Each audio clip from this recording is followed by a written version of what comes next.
Stonehearth is a city-building sandbox game that was released in early access in the beginning of 2015, and then got its official release in July of 2018. While being an indie game, it gained great popularity quite quickly due to its unique art style and creative spin on the city-building genre. However, due to its lack of updates, the player base dropped, and the project was cancelled in June of 2018.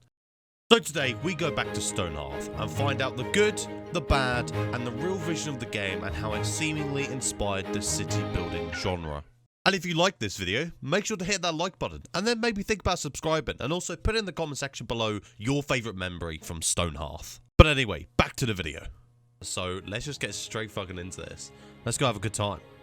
Right, so single player. And then we've got a bunch of options to choose from. I mean, I'm just going to pick the Ascendere because these are ideal for new players. I've played this before, however, I feel like it'd just be a better experience. And then we'll go with the, yeah, we'll just go with the normal one. Why not? And then we are going to play normal. I usually can play hard. However, I don't want to be microing too much. So we're just going to go play normal. And we're going to select our roster. I think I'll accept this. I'll accept this roster. I don't think there's anything too bad with that. 3 on each, sorry.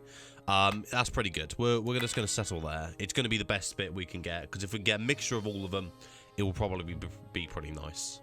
Okay, and it seems that we are now in. Going here is going to be a bad idea, I think, because we're going to be able to be attacked from all angles. If we go up here, we're going to be further away from just gathering food over here.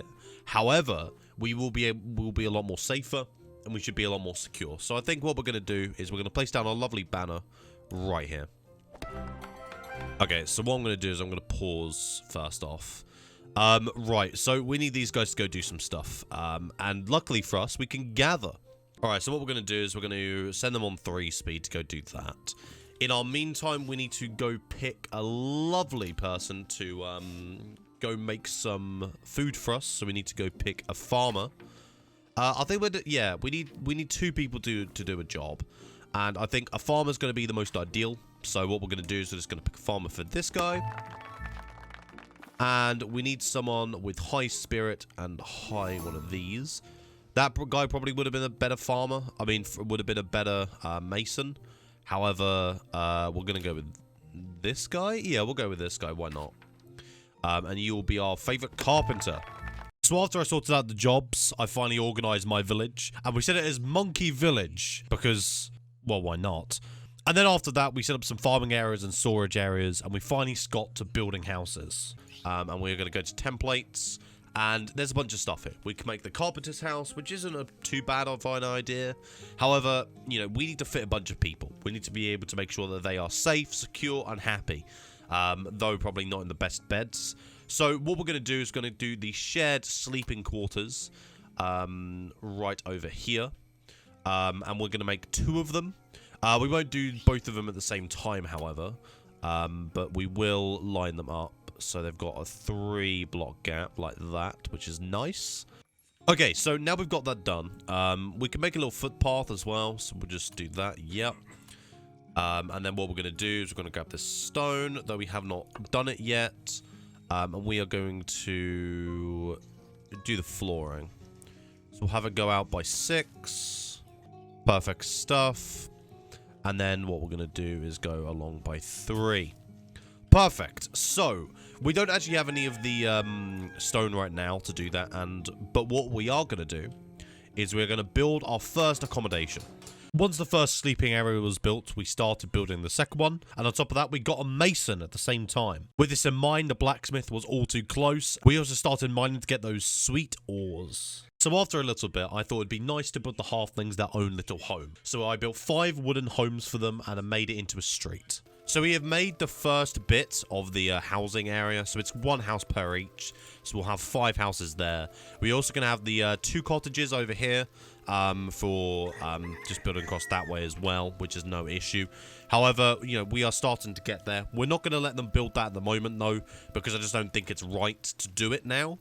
I mean, personally, you know, we've already got enough net worth to last us for a very, very long time. The main issue now is food. And we should actually begin to work our stuff out. So, as you can see, we have now finished up the houses on this side as well, and I've also made a lovely little footpath, meaning that we now have enough housing for 13 people here. And also 8 people here, which is 21 people, which honestly is quite insane. So we now have enough housing pretty much for everyone, and it won't be an issue. I mean, we can modify these houses, probably rip them down and make better ones, and we probably will at some point. However, for now, we've created enough housing to last all these people the rest of their lives. But we are going to have our wall stretch across here, just to cut it off and have a little bit of a nice, well-rounded area. Oh, here we go. Right. Right, okay, so he's demanding shit, which we're just gonna decline. Yeah, he's on the mountains. Okay. Well, there's no way for him to get to us, which is fine. However, we are gonna need to start worrying about him sending raiding parties at some point, because they're just gonna keep stacking. But that's fine. We can work with that. It could kill our entire game. Or we might be alright, but we need to start getting our blacksmith to a decent level. With war rapidly approaching, we have to do many things. First off, build our standing army, ensure that our blacksmith is working overtime, and also as well, build up a massive wall to keep everyone out. God, I really do sound like Trump. Yeah, we've got 4 workers. You know what? Fuck it. We're just going to send them over there. It should work out. I don't think there should be an issue. Let's go. Can we kill these people? Okay, yeah, they are going to run to their actual things. Right, arrived with shit to sell. I don't care. Right, yeah, they're all focusing on that archer. Which is, I guess, fine, but not perfect. Right, our clerk is getting a little bit overwhelmed, but nothing too great. And we have actually killed their leader. Right, come on.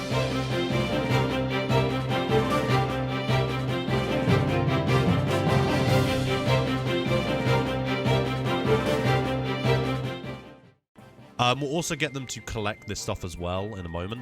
However, they are now finishing up and everything is done. I mean, we've got some gold in that as well, which isn't too bad, but, you know. I mean, we are kind of reaching the end of what we can really do in this game. I mean, you know, there's not a great deal more which can really happen. I mean, we can make a lovely city. And to be fair, this has actually revitalized my love with the game. We will have 20 by 20, I think. By 20 by 20 sheep, and then 20 by 20 for rabbits, and then I don't think this is going to stretch over the boundary, but 20 by 20 for this. And does that stretch? No, that doesn't. We are now done. Right, so we are now going to make the other wall, but first off we need to clear out a great section of what we need to do. So we are going to clear out all of that, and we're going to clear out just the front entrance of it.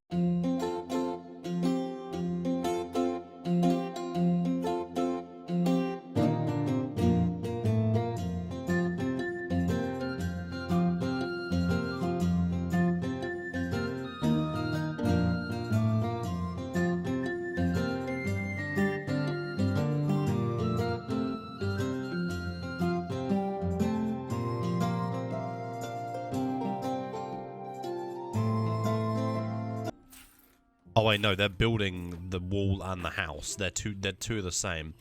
Yeah, that's the most annoying bit, is you don't actually see, like, what you're actually building. I mean, it's just me being stupid. But now they're building 2 projects. They're probably going to get stuck, which is quite annoying. Yeah, so it's currently building the wall, which is fine. They're currently building the house as well, which is okay. But I mean, to be fair, now we've got these walls set up, they can't just break in. Which actually might make me want to move. Oh my. That's why they aren't running in, because we've actually got the wall. The wall is set up in such a way where they physically can't get in. One thing I am tempted to do, as I was about to say earlier, is... Oh, they've got those there as well. Fuck. Yeah, one thing I wanted to say is put the ladder over here. Because if you put the ladder over there, then it's not too bad. So I'm actually going to end it out. I mean, like, I could keep playing and I could keep filling this up. And I think it'd be quite fun if you weren't recording. But, like, in terms of recording, I've been recording for 3 hours now. And I've got pretty far, but a lot of it seems like the run-of-the-mill same old stuff. I'm not really at, like, any sort of, like, pain or I'm going to be struggling at all. Like, it seems pretty, like, straightforward from this point forward. And it seems like a building sim. which is quite fun, I guess. But I'll go more over that in the conclusion. But yeah, no, pretty fun. So after playing Stonehearth for around about 20 hours, this is my honest review of the game. The game is fun and interesting and quite hard to actually play at times, and it kept me on my feet throughout the mid to early game. Most jobs feel impactful and require you to actually focus on your halflings, unlike some city building sims which don't make the users care about their people entirely. And the combat feels as it was really well thought through, and it actually gives the user a lot of abilities and upgrading their halflings without having to level them up. Now some negatives. Once you beat the goblin camp, there is nothing interesting from this point forward combat wise. Enemies don't get harder and the same enemies keep on coming, just making it boring. Some jobs feel quite useless. The herbalist is a useless job apart from trying to get the cleric book, which doesn't take that much effort to get, and mechanic is quite useless as well, seeming as the blacksmith level is too hard to get and is just not worth the effort.